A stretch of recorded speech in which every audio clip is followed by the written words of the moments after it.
Happy holidays, Fire FC family. Hopefully this finds you well. This is the December Sports Psych session. And today I wanted to take the next about 20 to 25 minutes to talk about how to lead with confidence. I wanted to take these two ideas apart, leading and confidence, because I think it's such an important characteristic to have. But again, I'm here to talk about the psychological effects.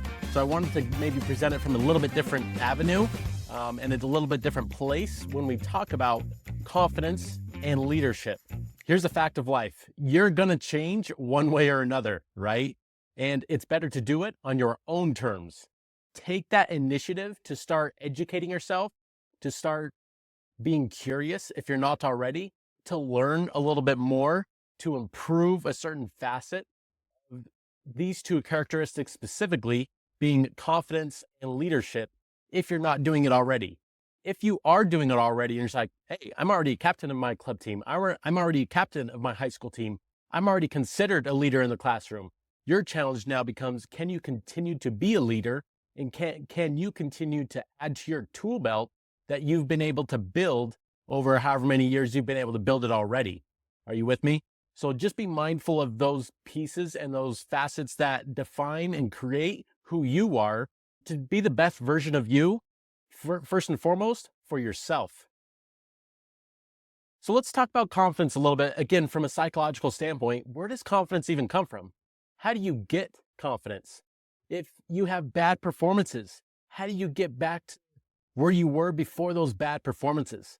I think that's such a psychological challenge for so many athletes, so many people in general. And it's not just pertaining to athletes, is it?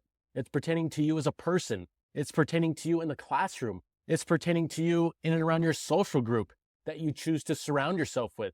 That confidence, it's normal for it to come and go. The challenge really is, how do you choose to deal with it? How do you put yourself in a position to build it when it's not so easy to build? When, again, you're dealing with some consecutive bad days, maybe someone passed away. Those are really hard days to deal with. Where do you get that confidence to say, I can move forward now, right? So let's dig into this one a little bit. You can't just be confident. Understand that. It doesn't just happen. You're not just born with confidence, say, I'm good.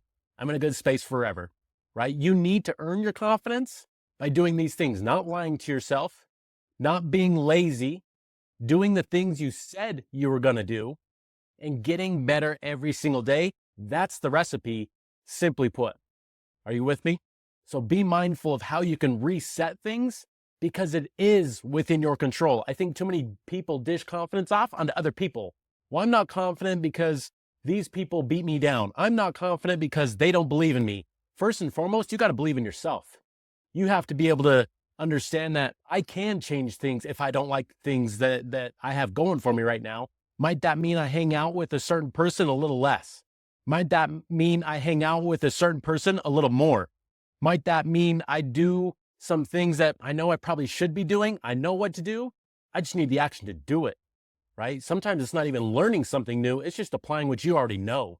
So be mindful of how simple it is to build confidence, because it starts with you, not your parent, not your best friend, not a sibling. It starts with you. Take that responsibility, because these are the steps to start building that confidence. But it's not going to come immediate. It's going to come with repetition. It's going to come with consistency. It's going to come up from showing up every single day to say, let's put another step forward. And now over time, these little steps add to a lot of distance. Are you with me? That's not my job. I want to share a little story here with you when it comes to confidence and taking responsibility. This is a story about 4 people named everybody, somebody, anybody, and nobody. There was an important job to be done, and everybody was sure that somebody would do it. Anybody could have done it, but nobody did it. Somebody got angry about that because it was everybody's job. Everybody thought anybody could do it. Nobody realized that everybody wouldn't do it. It ended up that everybody blamed somebody when nobody did what anybody could have done. Point being, take initiative. If you want to be a leader, have the confidence to take initiative. Have the confidence to start things. Do the things even when you're just like, you know what? I know that I told them, but they haven't got to it yet. Maybe that requires a discussion. And in some situations, that just requires things to get done because anybody can do it. Are you with me? So just be mindful again of who we dish that responsibility off to. First and foremost, we have to be able to look in the mirror and say, what can I do to maybe fix this situation or to make this situation a little bit better, right? Versus always looking to someone else and pointing the finger. Maybe we need to point that finger right back at us to say, this is how we get moving forward again. Let's shift the conversation into leadership. And again, I want to tackle this topic from the psychological standpoint. So hopefully share some perspectives on ideas for what leadership can mean and how we get into leadership positions if that's something that you aspire to. Understand that excuses do not improve performance or help any team grow, right? And I think there's a lot of people that use excuses as a crutch. Yeah, but I would do that, but I would choose to do a little bit more, but get rid of those excuses. They don't help you grow. They don't help your team grow, right? So, and understand that nobody's impressed with how good an excuse that you might have is. Right? Nobody's going to be impressed with, that was a really good excuse for why not to do something. Are you with me? So just be mindful as we tackle this leadership quality, what that means and how we get there psychologically. That's the purpose of this discussion today. You know yourself better than anybody, right? Would we agree with that? So what would be your biggest hesitation when following you as a leader? And to piggyback on that idea, how can you work on that moving forward? I think two important questions to answer for you if you're aspiring to be a leader or you're aspiring to keep that leadership position is be mindful of those two things. What would be your biggest hesitation in following you as a leader? And how can you work on that moving forward? I think to be a leader, first and foremost, you have to be able to lead yourself. And I think one of the best and most important characteristics good leaders have, not just good, but great leaders have, is self-awareness. They can look in the mirror and ask themselves these questions. Average leaders and below average leaders, people that want to be a leader but truly don't lead people, they don't want to ask these tough questions because now they need to take accountability. Now they need to take responsibility. Be able to answer these questions honestly.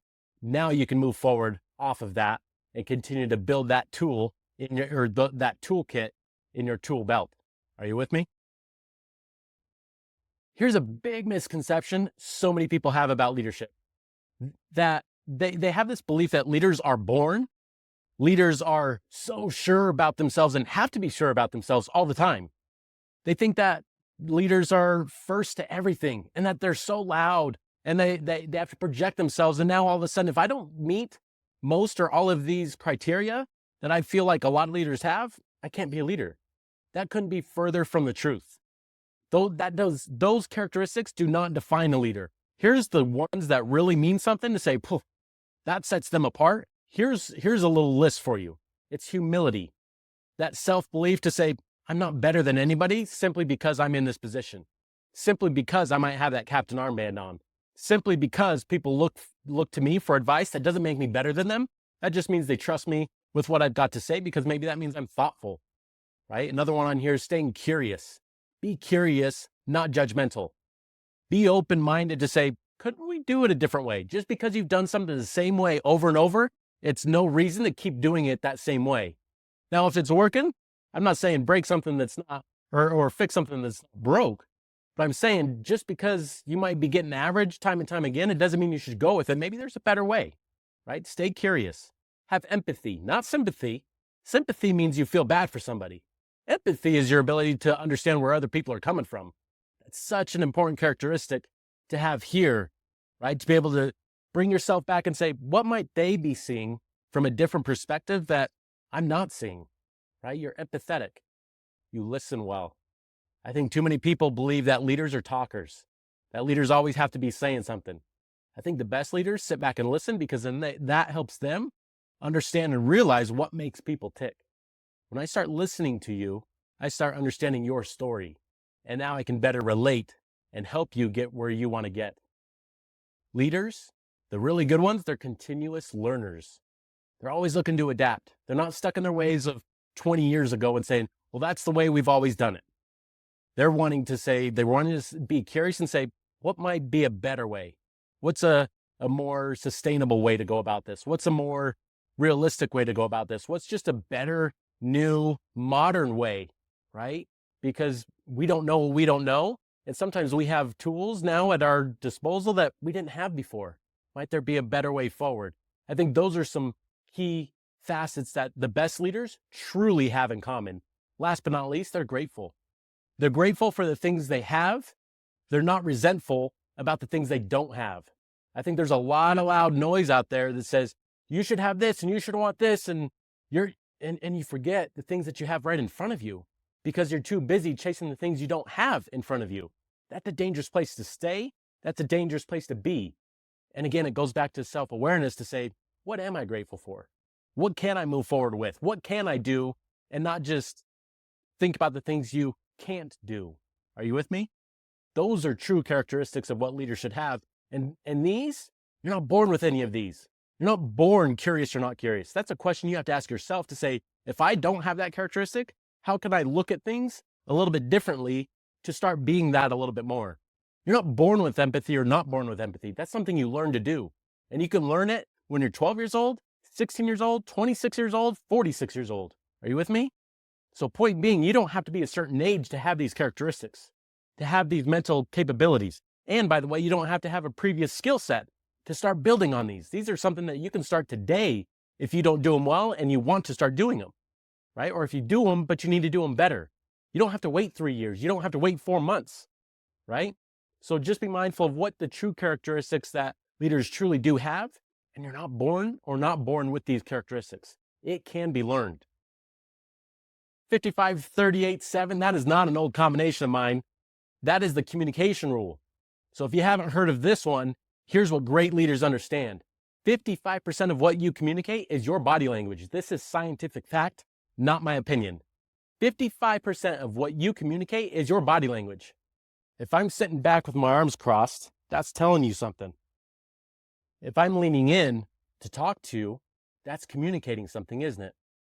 If I have a straight face versus a smile, that's communicating something. Understand that 55% of communication has to do with body language. 38% has to deal with the tone of your voice. What do you choose to emphasize or not emphasize as you talk to other people? So that leaves 7% of what you communicate is actually the words that you say. This is what great leaders understand. They understand the importance of how they hold themselves up in times of discussion. They understand that the tone of their voice and how quickly we need to get things done, there's something to be said for that because they understand the situation, right? Know that there's a time and a place to speed things up, to slow things down, and they understand the importance of communicating without just saying, well, I didn't know. Are you with me? So hopefully this gives you something to know moving forward if you didn't know that already. And again, this is applicable in your sports world, in your school world, in your life, in your social groups. This communication rule is not just defined for one space. It's all spaces and places. Be mindful of it. Leaders all over the world, in business, politics, sports, they find their greatest challenges lie in relationships. Not the social media relationships, the me and you relationship. It's the challenge of building them from scratch.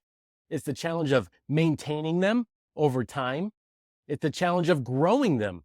How do I get that person to keep coming with me now that we're in year 2 or year 3? Are you with me?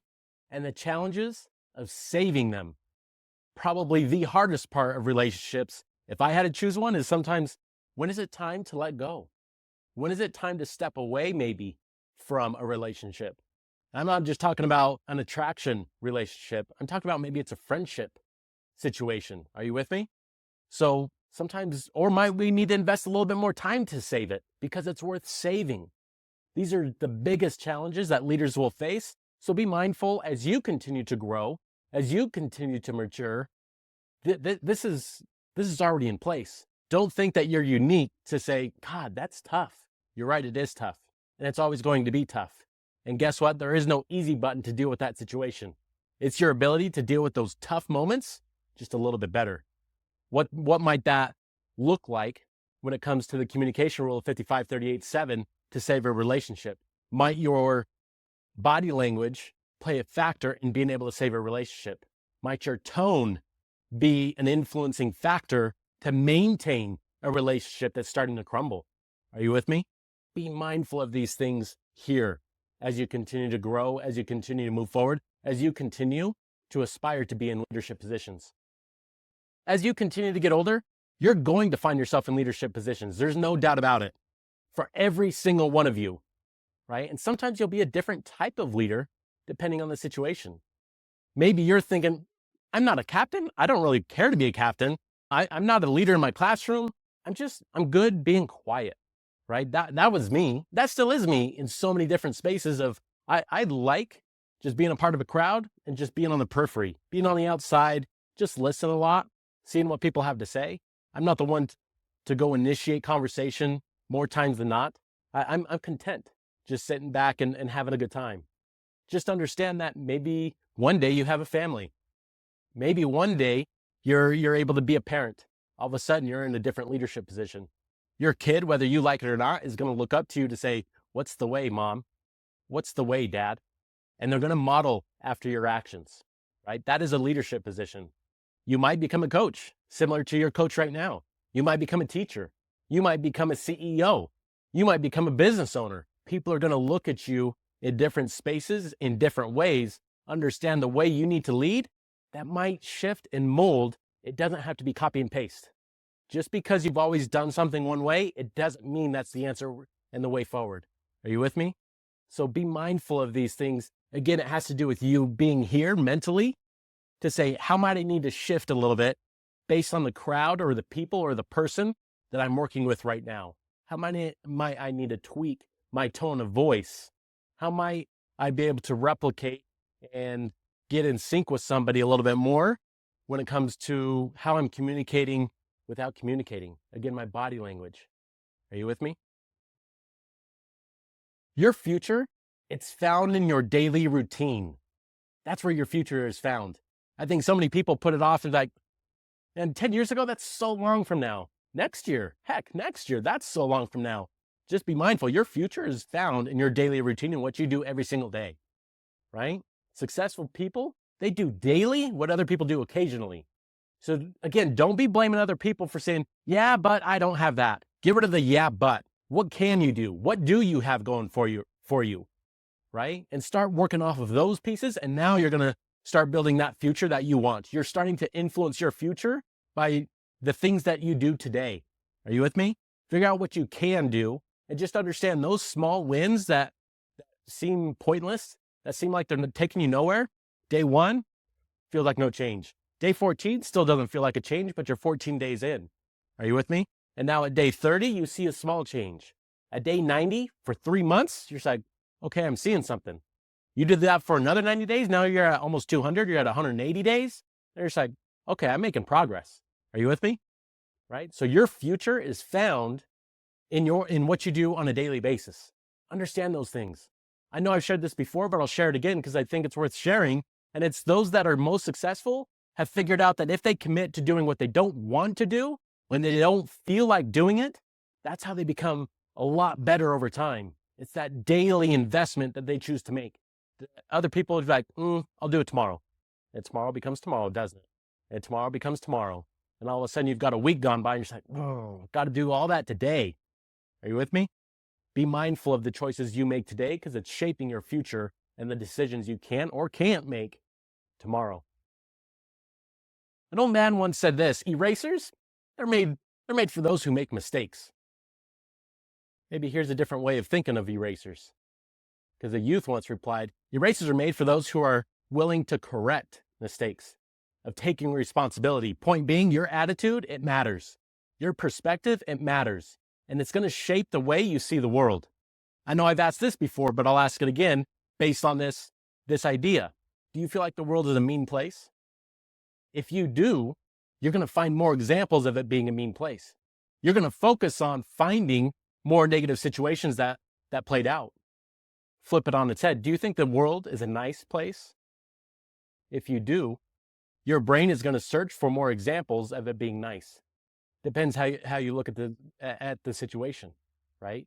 Is an eraser made for only when you make mistakes?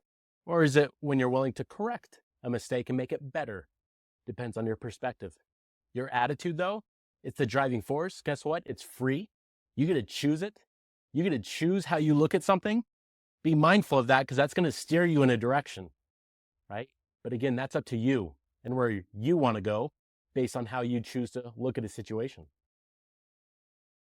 Understand this, titles, they don't make leaders.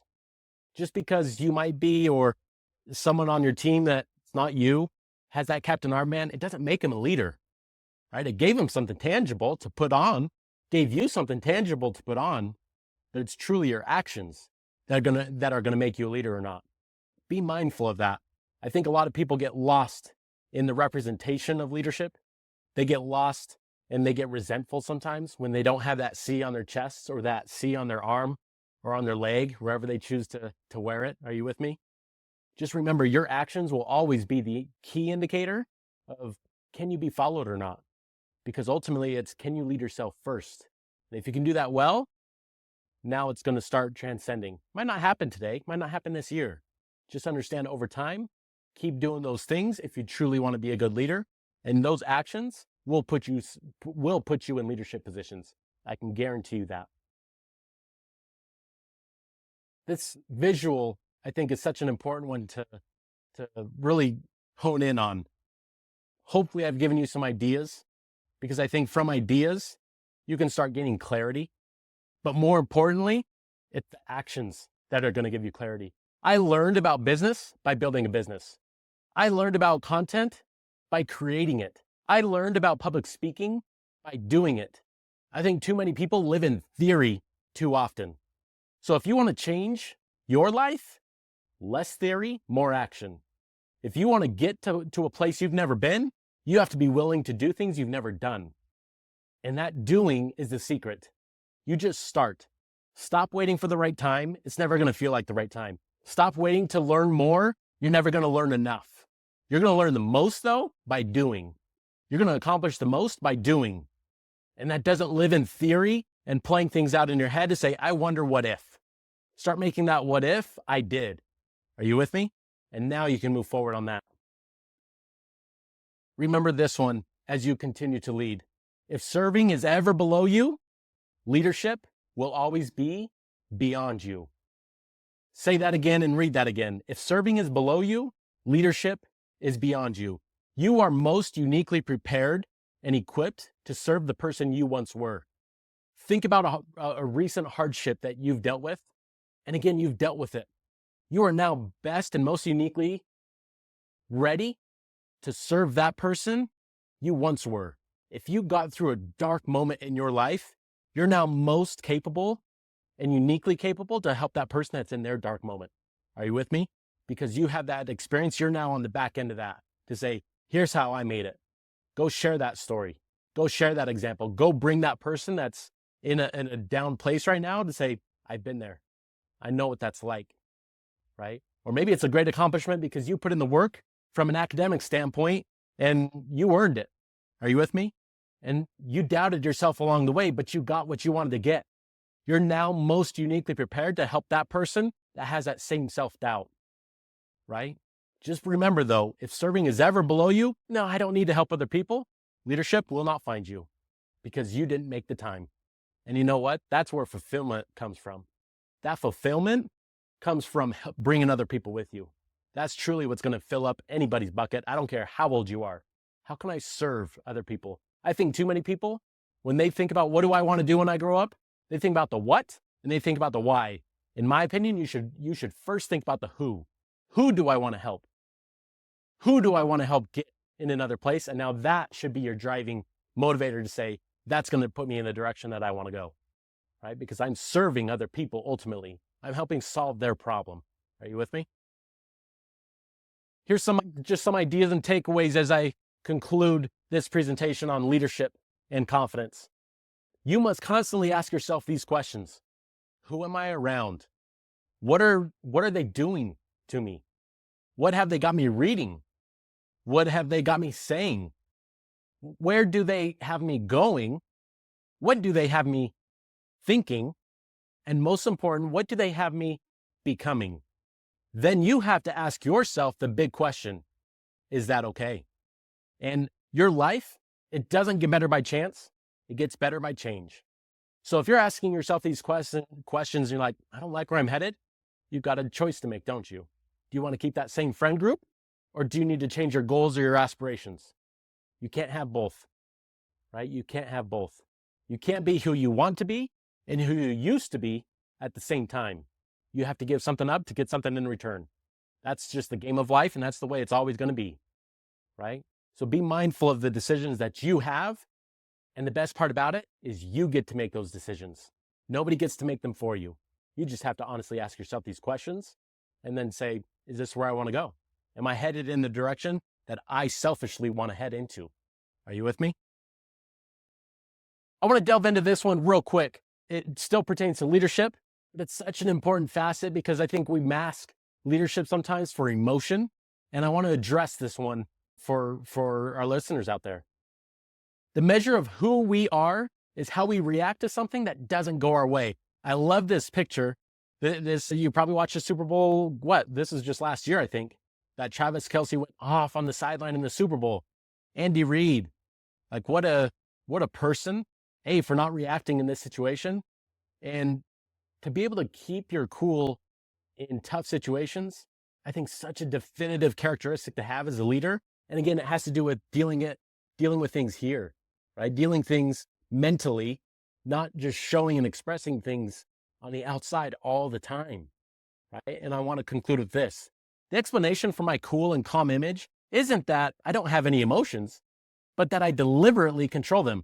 This is not a quote, by the way, by Andy Reid, anybody on the Kansas City Chiefs. I took this from an adult. It's something that's always stuck with me. So you can kind of fill in blanks based on where you're at personally. By the time I finished whatever the game, the moment, the class, I realized that the expression of emotions interfered with my ability to think clearly and make the complex judgments and snap decisions needed to carry out the situation, needed to uphold my end of the bargain, needed to perform my part in the game. Fill in the blank. Are you with me? My intense competitive nature had always come out in the aggressive way I played, in the aggressive way I did something, right? Fill in the blank. I have to do something with all that pent-up intensity. So I rechanneled it into a concentration of focus, right? So understand that coaches and players who choose, it is a choice, who choose not to express their emotions on the outside, not because they don't have them on the inside. They've just chosen to rechannel all that adrenaline, all that emotion into let's keep focused on the thing that's right in front of us. Not something that just happened. That's done. Let's move on.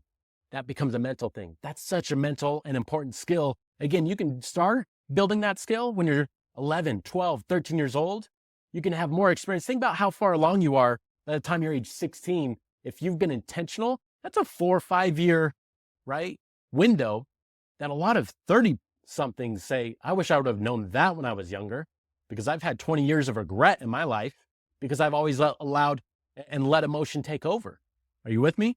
So just understand that's completely within your control as a teenager, as a young adult, right? Keep building on this skill set. It's one that will set you apart. I promise you that.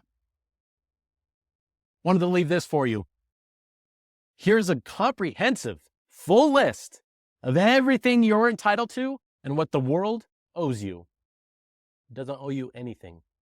If you want to be a leader, go prove it. Don't just say it. Don't just tell people that you think you should be the captain. Go show it. Don't tell somebody how bad you want something. Go show them how bad you want something. That's what leaders do. That's how you build confidence. You don't build confidence by reading a book. You don't build confidence by playing games in your head to say, oh, maybe I should do this. Maybe I should do that. Maybe I should think this way. It's something you do. Self-talk, that positive self-talk that we've talked about before, that's not something you're born with or not born with. That is a choice. When you have that negative self-talk and you're beating yourself down, start turning that self-talk so it builds you up. That is a choice. The world does not owe you anything. You're going through hard moments right now. The world's going to keep moving. Are you with me? It's up to you to make decisions to say, how am I going to react to that tough moment? Am I going to be an example for other people to look to? Or am I not going to be an example other people want to look to? That is a choice. Just remember this list for anything and everything you choose to pursue. The world owes you nothing. Go get it. Go earn it. Go prove it. Just wanted to remind you, there are resources to help you continue to build your mental skills. I pride myself on not just presenting ideas, but giving you techniques with my podcast called Mental. You can find it on Apple Podcasts. You can find me on Instagram. Your parents, if you're a parent right now, know that I am here as a resource for your kid or kids, for your son or daughter. I'm literally just coming out right now with a long form piece of content based on leadership. It's a former player that I coached in Southern California. She's a goalkeeper. She just wrapped up her playing career. I would suggest your son or daughter listen to it, watch it. I think it's a great podcast, a great resource. Another one I wanted to share, it's on the far right side of your screen right now. It's The Farm. They provide college assistance. They provide college tips. They provide mental skills training as well. I would highly, highly suggest you give them a follow. It's The Farm. It's Jeb Brofsky. I've hosted him on my podcast twice now. And Andrew Coomer, two brilliant individuals that are on the front range that just create a lot of really good content. So if you don't already give them a follow, I would highly suggest you give them a follow and reach out. Reach out if there's something that they can potentially offer, again, your son or daughter when it comes to the mental training and or college advice. Two great resources there. So guys, thank you for checking in. Thank you personally for taking the time to have a listen here today. I hope you have some takeaways. If I don't see you before, have a great holiday season and a safe holiday season. We'll see you in a couple months. Take care.